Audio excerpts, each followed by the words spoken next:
Hello, everybody. This is Coach Geoff, and I am joined by Coach Mikey. Hey, what's up? Coach Simon. Hi. And Coach Andre. Hello. And we are here to play Squid Game together. Today, we thought, since we've now talked about all of the different game modes that there are, it might be a good time to talk about farming gear. You can see that my Inkling is wearing an interesting outfit. This is pretty nonsensical from a fashion perspective. However, let's take a quick look at what's under the hood. We'll notice, when we get the info on this, Tony Kensa, and Tony Kensa. I need a lot of main power up.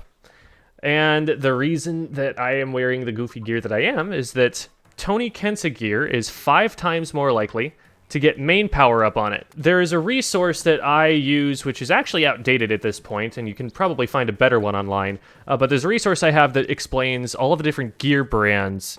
And with any gear brand except for a Grizzco and Cuddle Gear, which are neutral, it'll have one gear patch that it is 5 times more likely to give you, and one gear patch that is 5 times less likely to give you. So if you have that resource and you know which gear brands are good for which types of gear, you're going to be able to farm it better. One of the other ways that you're able to farm that gear is by coming back here talking to my boy Sean.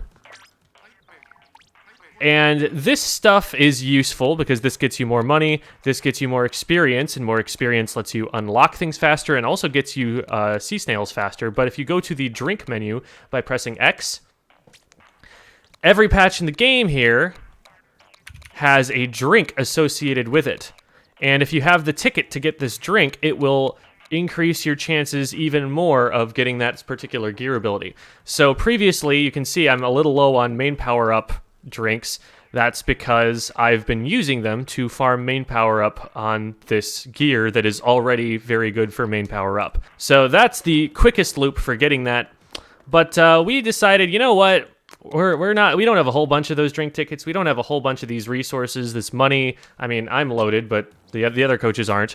We're going to play some Salmon Run because Salmon Run happens to be very good for getting those tickets. It's the only way you can get those tickets, and for getting money. Yeah, there's definitely people that play Salmon Run exclusively. At Genesis 7, there was a Salmon Run only event, and you had teams that would travel to California just to play the competitive Salmon Run event. So, Marooner's Bay, you start off on a big, long ship, and getting off that ship is really, really dangerous. The only times you want to do that are when there are stingers off on the shoreline. So the ship is a pretty good bottleneck. Like, unless there are just so many bosses coming that you can't splat them in time, this is a phenomenal way to just keep everything manageable. If, like, a Glowflies rotation comes in or something, we just stay on this side, and there are only 2 ways that the enemies can get at us. They're over these 2 bridges. So, being here is relatively safe. Is professional the highest pay grade that you can get? Yes and no. There are a lot of different levels of professional. Even though that is the highest like label you'll get, the pay grade ramps up over time within professional. Right. I don't like that word. Professional? Professional. Refresh.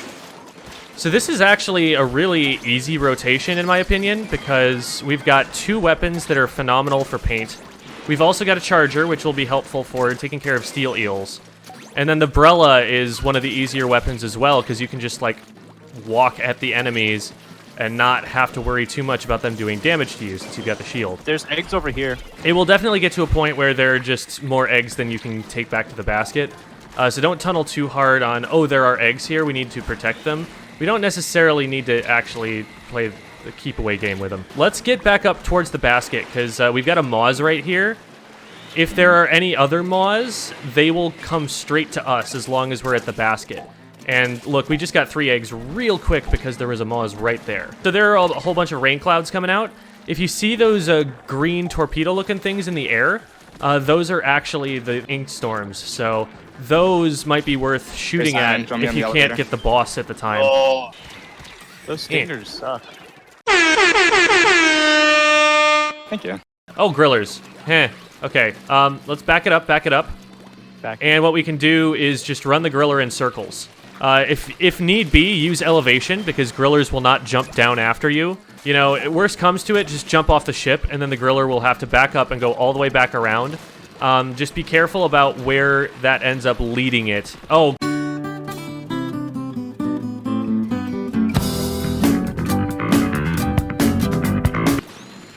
It is very much the mission of the shorter range weapons to take care of small fry when possible. Okay, we just need one egg in, and then we're good. Oh crap! This is coming at me from 2 different directions. Oh, I got Oh no. sandwich. Oh, man. I might have this. Oh, Get what a it, Jeff. legend! Okay, there we go. Oh, cool. Saved it.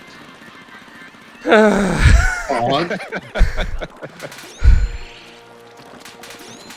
That was stressful. You need to know where the griller is going to go. They have very, very predictable movements. Like, you just look at the laser, that'll show who they're targeting, and then look at the map between you and the griller to figure out what is the way that it will get to you the fastest in straight lines. Get yourself out of that path, and you're good to go. Also, leading them around in circles is really important, because if they're only going in one direction, your teammates might not be able to access the tail on the back. But if they are constantly changing directions, teammates will get a shot at the tail as it's turning around. So you need to throw it down further. You threw it past the Moz there. Oh, I did? Yeah. My bomb was the one that got it. Oh, Mons.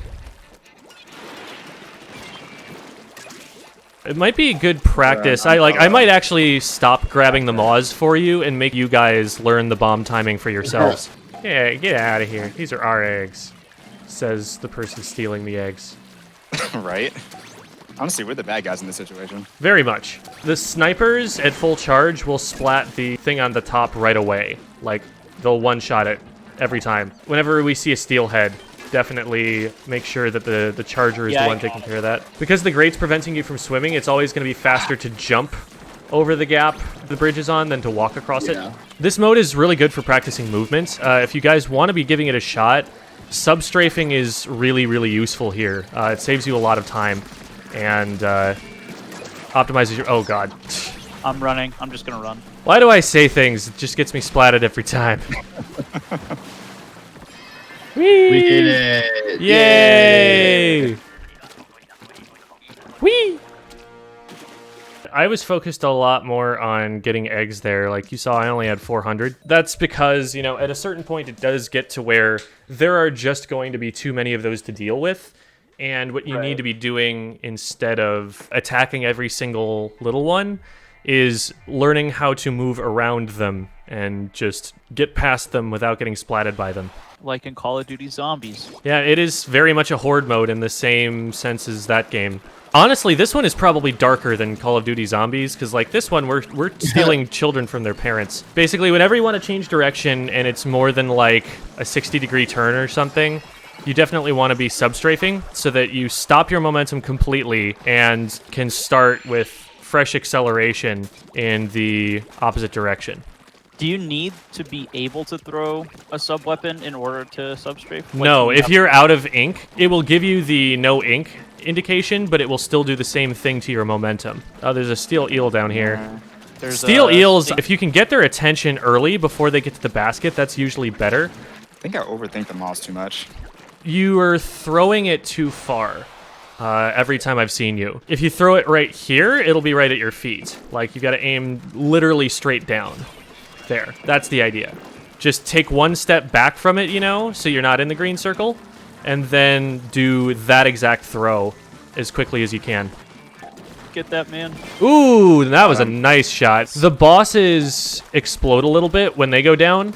It looked like we got a bunch of the small enemies using that. So with steel eels, what I'm noticing is happening a lot is we're not noticing who's aggroed by them, and we're just getting them to run around in circles. That's what happened there. The eel just kind of curved around on us, and when an eel goes in a circle, a lot of the time it's protecting its driver in a way that you can't possibly attack them. So be careful if you've got an eel anywhere nearby, if someone's called it, look at who's drawing aggro and like create a straight line that they're following so that you're not getting your teammates stuck. It's not Runs out of even mobs. really the damage that the enemies do, it's the displacement that really, like, how they move you when they hit you or you get bumped by them. Oh, Yeah, seriously. It throws off your movement, and then you're like, oh, wait, I'm in a bunch of enemies now. Whoops. At least we can always tell where this boss is, even though he's flattered me. It works the same way with stingrays in the main game. You can always kind of just follow them back to wherever they're shooting from. So they're very rarely safe to use anywhere near the opponents. You usually have to jump back to spawn for it. Glowflies, get up here, and get back to the basket and just use the 2 bridges. Guys, watch the right side too. I'm the only one over here. Just 2 and 2. Mike gave me on left. And stagger, you know, your ink. Don't both run out at the same time. Oh, one of them fell. 2 of them fell. Dang. Yeah, the eggs fly out in random directions in this mode to make it so that you have to kind of run out there to grab them. Good job, though. This has worked swimmingly so far. Oh, it turned Oh, around. it turned around. I gotcha. Awesome. Oh, there was a missile Oh, right there. I jeez, didn't even what was see that? it. It looked like I got smited by God himself. Just out of nowhere. Shoreline. Never noticed when the shoreline actually comes up. So what you can do, and what I never remember to do, but what you can do, is on the screen there's that little animation of like waves.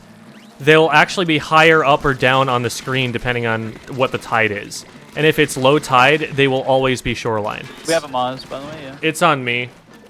Nice job, good throw. You can probably get the bomb to have even less movement, but you timed it really well so that it would just land where you needed it to. Yeah, Moz whenever I deal with Moz, I focus more on the timing. Because it's nice sometimes to be able to throw it down more preemptively and then move and do something else in the meantime while it's blowing up. Like having to stand there and sit with your hand up in the air, you know. The split seconds matter sometimes. Yeah. Test these one at a time. The higher they are, the higher the geyser is, the closer we are to the correct one. Oh, okay. That one's a lot easier when everyone on your team doesn't decide to hit all of them. Yeah. Yeah. Okay, Also, Stingray. make sure to paint walls. Walls are great ways to get out of everything. What I just did is a great way to escape that danger. What my shirt came with a main of quick super jump and a sub of it. All right, the main of quick super jump is almost never something that you're going to see used. It's a little bit more than you need of that. The most I ever see people run is 3 subs of it, so I guess 1 main is about there if you want to run it. Really Ability quick, doubler. is ink recovery up a bad main? Because it doesn't sound good. It depends on what you're using. So you actually need a lot of ink recovery or ink saver main on the Splattershot Pro, because its ink efficiency is pretty bad. What you need to consider with your gear is what weapon you're going to actually be using it for, because every weapon is going to need drastically different stuff. The other thing that the Splatfast T does is it doesn't give you a main, because the main is ability doubler. What ability doubler does is any ability that is on the Splatfest T gets doubled, the impact of it. 1 sub of swim speed is equivalent to 2 subs of swim speed when you're wearing ability doubler. And that's just to make up for the fact that you've lost basically half of your utility on that. A main, so the big circle, is worth 10 ability points. And then a sub is worth 3. That's the ratio of their efficacy. And there are charts online that people will make, graphs of how much you're actually getting for each level of this. They'll just go into the training room and figure it out. If you take away the main, you're taking away 10 out of the 19 ability points that are available on that piece of gear. So doubling the subs just makes sense. It's kind of fair that way. Here's the thing about Ninja Squid. Ninja Squid takes away a very significant amount of your swim speed. It depends on what weight of weapon you have, how much swim speed you need to cancel out the effect. But you'll see the shirt that I wear that has Ninja Squid on it, I've just got everything swim speed on it because I need that to counteract the effects of it. The reason I have the quick respawn here is because a short range weapon is generally going to be on the front lines. They're generally going to be putting themselves in dangerous positions.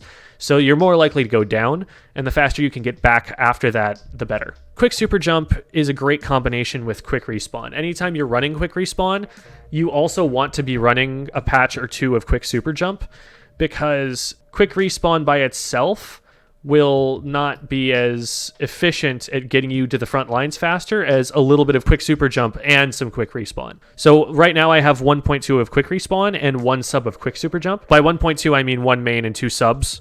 There's some math there to figure out which one's better. One sub of Special Saver gets you a lot of benefits with how much special you have left. Just that one tiny investment is a pretty moderate amount of special back. It saves you a lot of time painting and can get you your special earlier. So that's something that's generally worth it. Another thing that people like to run a single sub of is actually bomb defense. You don't want to invest very much in bomb defense, but one sub of it, if you're looking for a way to fill space, not a bad idea for someone who's on the front lines, because there are a lot of things that count as bombs. Not just, the what you would expect, your suction bombs, your splat bombs that are thrown at you, but also splashdown damage. Most specials in general, anytime they explode, they'll count as a bomb. So ballers, bubbles, there's a lot that it will actually protect you from. And another thing you see one sub of is ink resistance. So again, these are like situational. I'm not telling you run one sub of Special Saver and one sub of bomb defense and one sub of ink resistance. But if you have little gaps in your builds that you want to fill in with something, those are definitely great patches to throw in there for it. Each of you guys name a favorite weapon. Name a weapon you want to use, and we'll talk about how to equip that particular weapon. Ink Brush Nouveau. All right, so Ink Brush Nouveau, you're going to want to run a lot of Special Charge. I'm not sure I would go as far as I have right here and have a pure of Special Charge, where it's both of the main and the subs are all the same. But definitely a lot of it, because your goal with the Ink Brush Nouveau is to get baller very, very quickly. You don't tend to run out of ink very quickly on that weapon. It's just usually not a concern, and if it is a concern, you can put the brush down and run away so that you can get back into your ink and refill it from there. One trap that a lot of brush players fall into is thinking that run speed helps them. If you're rolling the brush, you're not actually going to run faster with run speed. It's only when you're not painting. If you are ever curious about where you want to go to find these builds, what you're looking for is the Inkademy Discord. There are fantastic discussions about builds going on daily in their Discord channels for it. And the people who are actually competitively playing those weapons will be there to answer any questions you've got about them. Let's do, what was it? The NZAP 85, I think? NZAP 85. Okay, so I have a number of different ideas for this one. I actually used to play the NZAP 85. So at the time that I was playing it, this was the set that I was running that you see on screen here. Basically a pure of Special Charge, a pure of Run Speed, and a pure of Ink Saver sub. Let's talk through the reasons for all of these and talk through why this probably isn't what I would run these days. So the Special Charge, first of all, you get armor with the NZAP 85, and that's one of the primary utilities that it has on the team. It's able to give the team armor to start fights, and it also paints very fast, so that combined with the Special Charge means you're going to be an armor farmer. You're going to get a lot of armor out to your teammates that way. So that's an important part of your build, and I'm not sure I would go for a full pure of it. You might be able to squeak in some other abilities on the side. I would definitely like to be able to use some quick super jump on here somewhere, but you definitely want at least a significant amount of that, at least a main. Run speed does a couple of things for you on this weapon. One of them is that it gives you better painting, because the issue in painting with the NZAP is not that, the ink doesn't go down very fast.